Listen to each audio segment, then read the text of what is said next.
صباح الخير او مساء الخير حسب الوقت اللي هتشوفوا فيه الفيديو. صباح الخير لان انا كان يومي بادئ من الصبح. طبعا انا صحيت وديت البنات ورجعت نمت وقمت ورجعت نمت وحاجات كده كتير. بس الحمد لله اخيرا قررت ان انا اقوم واوقف بقى المماطله اللي انا فيها دي، وان انا خلاص هقف بقى. خلاص كفايه بقى اروح وجاي على السرير. الدنيا حر.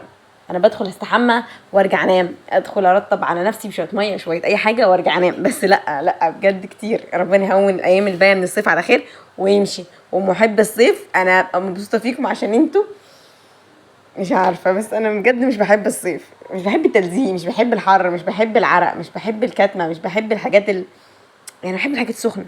فاحنا مش عارفين نشرب أي حاجة سخنة ولا ناكل أي حاجة سخنة. عارفين انتوا الأكل اللي بتاكلش غير سخن ده؟ لا لا لا لا، في متعة كده لا يفهمها إلا القليل، أصحاب المزاج العالي. فصلوا على النبي كتير، وحدوا الله. وهيا بنا نبدأ يوم جديد، ونصلي على النبي كتير علشان ربنا يبارك اليوم ويصلح حالنا وأحوالنا ويرزقنا من حيث لا نحتسب. بدأت اليوم في المطبخ هنا كنت بتكلم معاكم، بس أنا لغيت ليه الصوت علشان كان مليان طاقة سلبية صراحة. كنت بطلب منكم ان انتوا تدعموني وتقولوا لي كلام حلو يشجعني ويخليني اقوم واكمل وكلام كتير شبه كده. بس انا قررت ان انا زي ما بدأت ونويت ان انا عمري ما اصدر لكم طاقة سلبية، فقلت ان شاء الله ان شاء الله هفضل مكملة فكرة ان انا اصدر بس الطاقة الايجابية. وحاجة من الحاجات اللي خلتني اكمل واستعيد طاقتي فيديو البنوته جميله، وتقريبا كان تاني مره اشوفها او حاجه كده. فانا بقى كمان اول ما حسيت ان انا لا، انا ضحكت والله بسببها. فبعت لها، حطيت لها كومنت، قلت لها ان انت خرجتيني من الجو اللي انا كنت فيه، وطلعتيني من الطاقه السلبيه والاكتئاب والمضايقه اللي انا كنت فيها. فشكرا لانك رسمتي البسمه على وشي. انا كنت بتكلم معاكم وبتكلم مع نفسي صراحه. فهي قالت لي بحبك، وانا قلت لها والله وانا اكتر، لاني عارفين الناس اللي تحسوها بتخش القلب دي من اول مره. انا حسيتها كده صراحه يعني. كنت عايزه اعمل ايه؟ كنت عايزه اعمل قهوه، ودي القهوه المتوفره عندي حاليا. انا بحاول قدر الامكان افضل محافظه على المقاطعه، بس ساعات بتفلت مننا، واللي بيجيب لنا الطلبات ما بيجيبش كل اللي احنا عايزينه بالظبط. فصلى على النبي كتير وحد الله. وعايزه اجيب الفتره الجايه. عارفين انتوا ال اللي هو ايه مش عارفه اسمه ايه بالظبط، القطعه اللي بتحضري فيها بتاعه الهاند بلندر، بتبقى زي شوب كده، بتبقى زي قطعه مش عارفه والله اسمها ايه. هنحلي بالعسل، وعلشان يومنا يبدا يعني حاجات خفيفه. المفروض ما نبداش بقهوه اصلا، بس احنا نبدا بقهوه. فصلى على النبي كتير وحد الله، وربنا يرضينا ويصلح حالنا واحوالنا وينجينا. ف والله العظيم والله العظيم انا المواعين اللي ورا دي مضايقاني وغيظاني وحرقه دمي، ومخلتني عارفه اللي هو بصيت عليها ما كانش ليا نفسي ان أنا اكمل ضرب القهوه. فاستكفيت بكده وقلت لا مش مهم يلا. فالحمد لله على كل حال. هنتغاضى عشان اقدر ابدا اليوم. قعدت في حاله من المماطله كده فظيعه. بمعنى ايه؟ بمعنى ان انا ارجع، اجي ابدا، اجي ارجع، ابدا الاقي نفسي رجعت، اقوم الاقي نفسي قعدت، اشيل المخده الاقي نفسي مسكتها وقعدت بيها على الكنبه. حاله كده ما اتمناش لألد اعدائي. فالحمد لله على كل حال. فصلوا على النبي كتير وحدوا الله، وادعوا لي وادعوا لانفسكم ان ربنا يعدي فترات كتير على خير.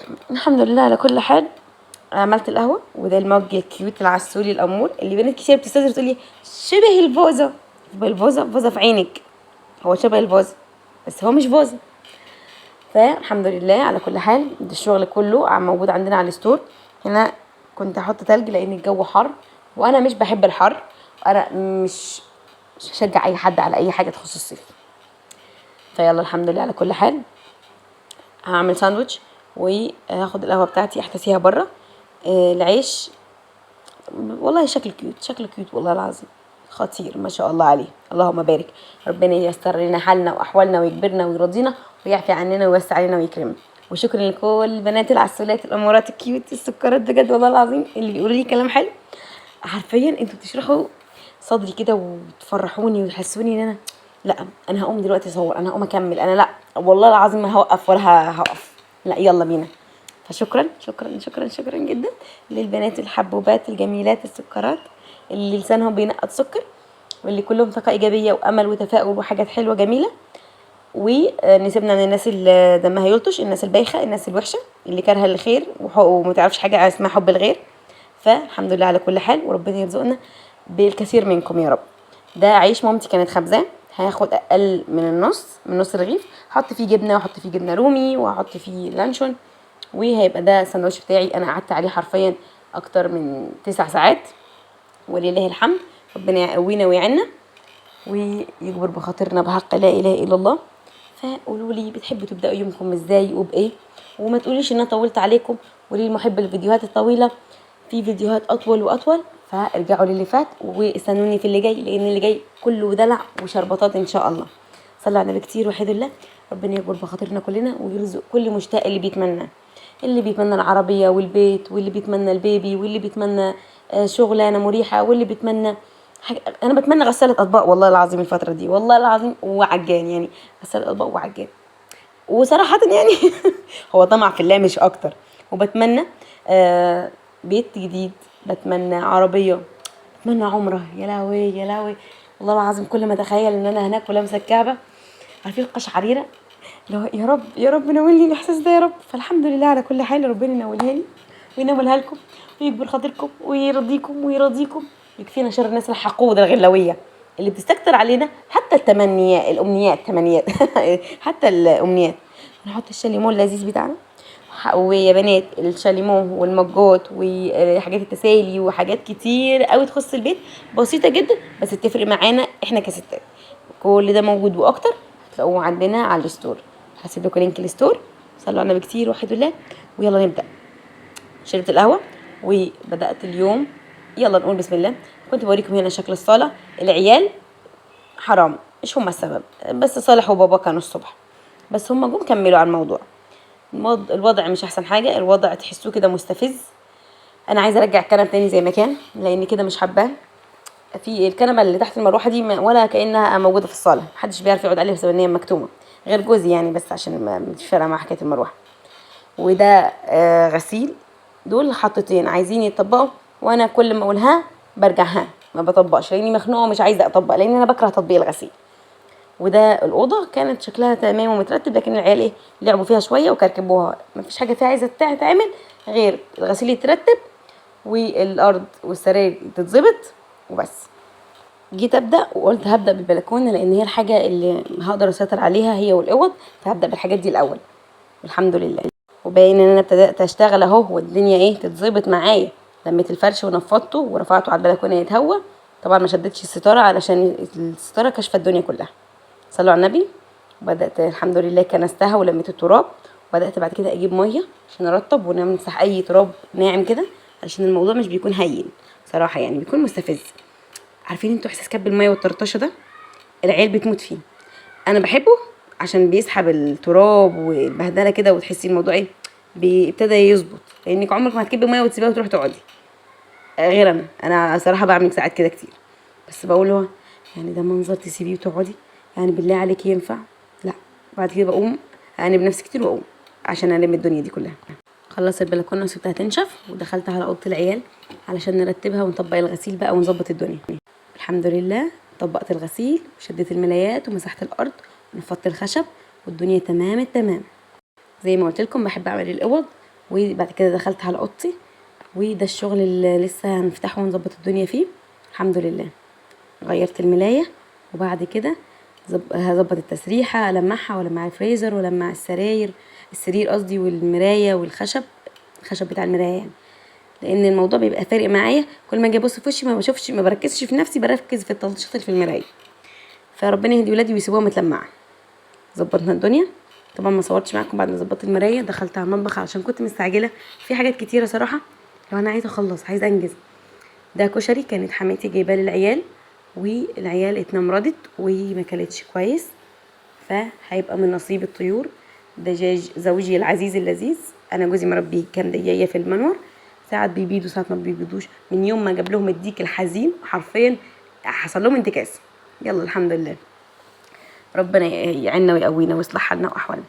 فهعبيهم كويس واحطهم في كيس تاني واحطهم في التلاجة عشان ما يبوظوش، لان هو مش هياكلهم اي حاجه بايظه، وهيجيب اللوم عليا انا لو كانت فيهم واحده كده راحت يعني راحت تدبل بس مش هتبوظ، لا هتدبل تحسيها مرضانه كده او حاجه. يقولك اهم تعبوا اهم مرضوا، حرام علينا، دي ارواح ربنا هيعاقبنا، انت ترضي تاكليها؟ يا عم دي طيور. لا طب وربنا انا اعرف ناس بتاكل الطيور الزباله، والله العظيم مش زباله، عارفه الزباله اللي بتخرج من الخضار والفاكهه هي دي بتاكلها كده. بس انا جوزي مختلف عن بقيه البشريه، فالحمد لله على كل حال، وربنا يصلح حالنا واحوالنا ويهديه ويهدينا ويصلح حال الامه. دلوقتي جه دور المواعين. شايفين المواعين دي بتعصبني، زغرتولي قسما بالله بجد، الموضوع يستاهل زغروطه. المواعين ما كانتش راضيه تخلص، حرفيا انا خدت اكتر من ساعه في المواعين. جبت مواعين من التلاجة، وجبت مواعين من على البوتاجاز، وجبت مواعين من الارض، والمواعين اللي كانت في الحوض، تفاصيل كتير مش راضيه تخلص. فالحمد لله الحمد لله الحمد لله الحمد لله الحمد لله الحمد لله خلصت المواعين، ربنا يعديها على خير. رجعنا بقى عشان نعمل الاكل، كنت اللحمه مخرجاها من الصبح من اول ما العيال مشيوا. اللحمه دي كانت عندي جاهزه ان تعمل حواوشي، بس انا عندي قطعه لحمه تانية فقلت ازودها وازود لها خضار.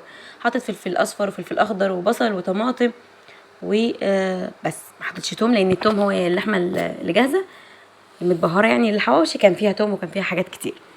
كمان حتى البهارات لما ازودها هزود كميات قليله.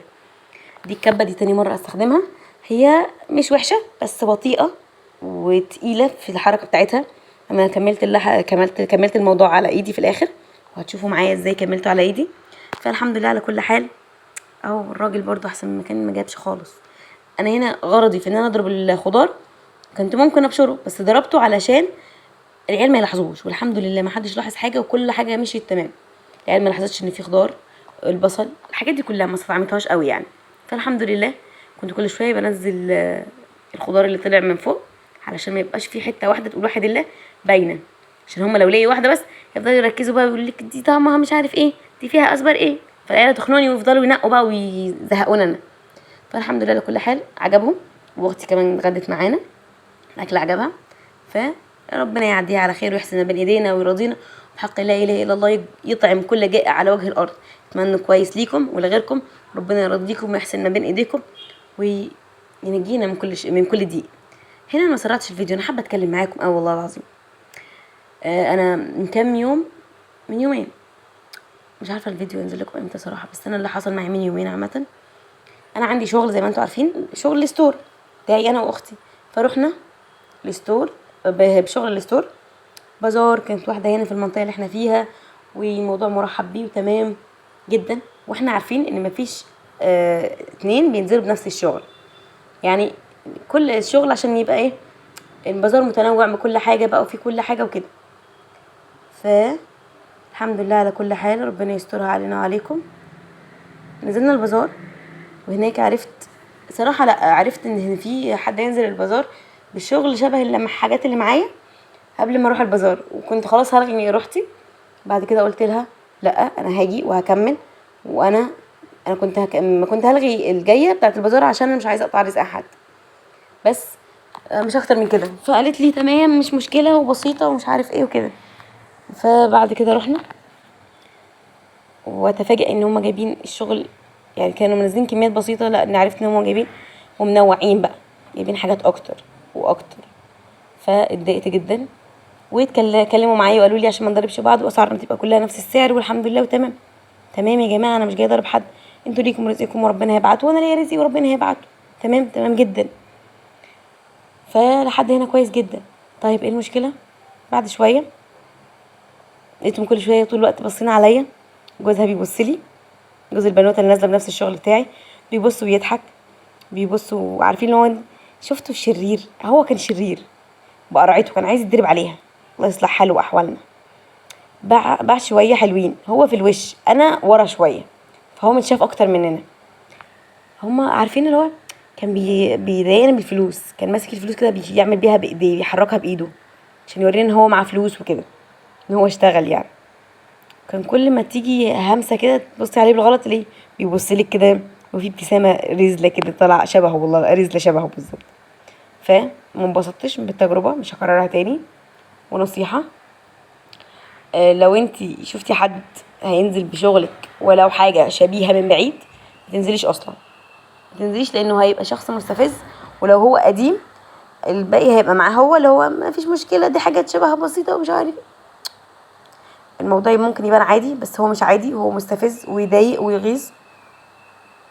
لان انا رحت المرتين اللي قبل اللي انا انزل فيها، واللي شفت ان الشغل اللي هناك ما فيش اي حاجه تشبه الشغل اللي عندي، وتمام تمام جدا. بس الخاين ربنا يصلح حاله. فالحمد لله على كل حال، تجربة لن تتكرر تاني. اخدت يوم بعيد عن ولادي، بعيد عن بيتي، قاعدة طول اليوم متكدرة، واختي ظهرها واجعها، فضلت قاعدة مش قادرة تخلي رجلها نازلة في قعدة الكرسي يعني. بس كنا اللي هو ايه، هنجرب، ربنا بيقول اسعى وهو يعينك وكده يعني. بس الحمد لله على كل حال، اكيد في خير، اكيد ربنا هيبعت الحاجة الاحسن. فالحمد لله على كل حال. بس هي تجربة متكررش تاني. ليه؟ لكذا سبب. ما جابتش همها. انا حرفيا رحت دفعت تمن البازار ومواصلات اغلبها من جيبي. الحاجة البسيطة اللي بعتها انا دفعت فوق تمنها. فالحمد لله على كل حال، هو ارزاق ومقسمها الخلاق. وقولولي لو في شغل معين عايزين نشتغل فيه في الستور، او نغير شغل المجات، قولولي، شاركوني رأيكم. دي من الحاجات اللي فعلا كانت مضايقاني الفترة اللي فاتت، اليومين اللي فاتوا بالذات، معصباني كده. الحمد لله على كل حال.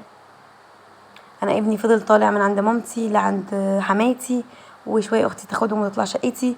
فعارفه لما تحسي العيال اتمرمطت. بس انا جوزي والله قال لي ما تروحيش، بس انا قلت له لا، لازم اجرب، لازم اشوف، يمكن ينفع. قال لي طب يمكن ما ينفعش، قلت له بس يمكن ينفع. عارفين انتوا لما تبقي مصره على حاجه وتقولي يا ريتني سمعت كلامك، بس جواكي بقى عشان ما تسمعوش، عشان ما ياخدش فرصه عليكي ويديك على دماغك. انا اللي حسدت جوزي، قلت ده ايه ده من غير نقاش ولا هاخد وهات ولا عايزه اروح، ماشي.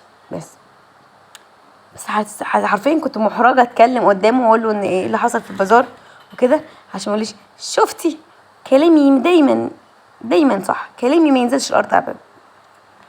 بس بسيطه، محدش بيتعلم بالساهل. وصاحبه البازار تقولك انا مش بعمل البازار عشان تبيعوا بضاعتكم 100% وتروحوا من غيرها، انا بعمل البازار عشان تتعاملي مع العملاء وتشوفي العملاء فيس تو فيس وتتعاملي معاهم كده ايه يعني، وجه لوجه، وتشوفوا هم عايزين ايه ورأيهم ايه ومش عارف ايه الكلام ده. فالحمد لله بسيطة وكل خير، كله خير ان شاء الله، ربنا يعديها على خير، يصلح حالنا واحوالنا ويعديها على خير. من اهم الحاجات اللي بحب اعملها واحافظ عليها مع الوقت، ان الاجهزه اللي بستخدمها بعد ما اخلص على طول بروح يعني مديها مسحه كده، بفوطه نظيفه، بمناديل، بملمع، باي حاجه. ما تقوليش ان انت هتبقي تعمليها تنظيفه كل اسبوع، لا، هتنسيها والموضوع هيتراكم لدرجه هتبقى مزعجه بالنسبه لك. اسفه على الصوت اللي حواليا، بس مفيش منه مفر، عروسه معديه وربنا يسعد كل الناس. تمام.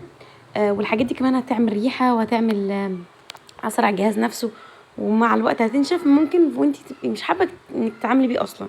صليت على النبي كتير، وحدت الله، طيب حطيتي لايك، طيب نسيتي، لا طب معلش، يلا حطي لايك، حطي لي كومنت حلو زيك، صلي على النبي كتير، وحد الله، متنسيش ترني الجرس او تفعلي عشان يوصلك مني كل حاجه.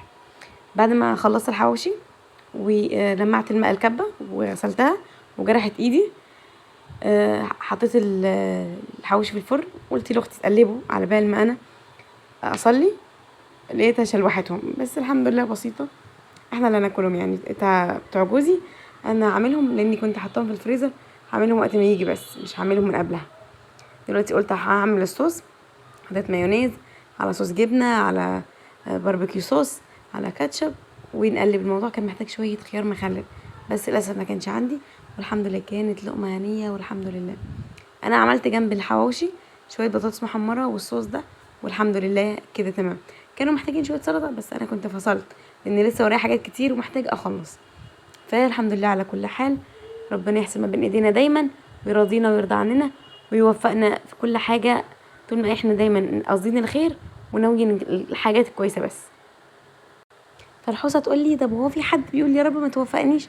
ايوه، انا بقول يا رب لو الموضوع ده فيه شر ابعدني عنه، وابعدني كل البعد عن اي تفكير سلبي او اي حاجه وحشه هتاذيني او تاذي غيري. انا مش عايزه اذيت حد، انا عايزه ان ربنا يكرمني. انا كنت بوريكم الجرح اللي جرحته لي سكينه الكبه، فخلي بالكم، نزل الدم كتير جدا، وعشان الحر وانك بتتحركي الموضوع هيبقى اكتر من الطبيعي. فصلى على النبي وربنا يصلح حالنا وحوالنا وينجينا. وهنا طلعت على الصاله، رجعت الكنب زي ما كان علشان انا مش حباه في الوضعيه اللي هو واحده قصاد واحده. الحمد لله على كل حال. هنا كنت بروق واديتها ترويقه بالمقشه، وبعد كده مسحت وزقيت الكنب زي ما انتم شايفين، والحمد لله الموضوع كان لذيذ وماشي كويس. رتبت الكنب، الصراحه كسلت ان انا افرشه، وقلت خليه برضو ايه، بقالنا فتره طويله ما قعدناش بيه من غير فرش، وحطيت الحافظه ورتبت الدنيا وكله تمام، والمطبخ الحمد لله خلص. وهنا فيديو النهارده يكون خلص. يا رب تكوني استمتعتي معايا. سلام. لو وصلت لحد هنا شكرا انكم معايا، وشكرا انكم جنبي.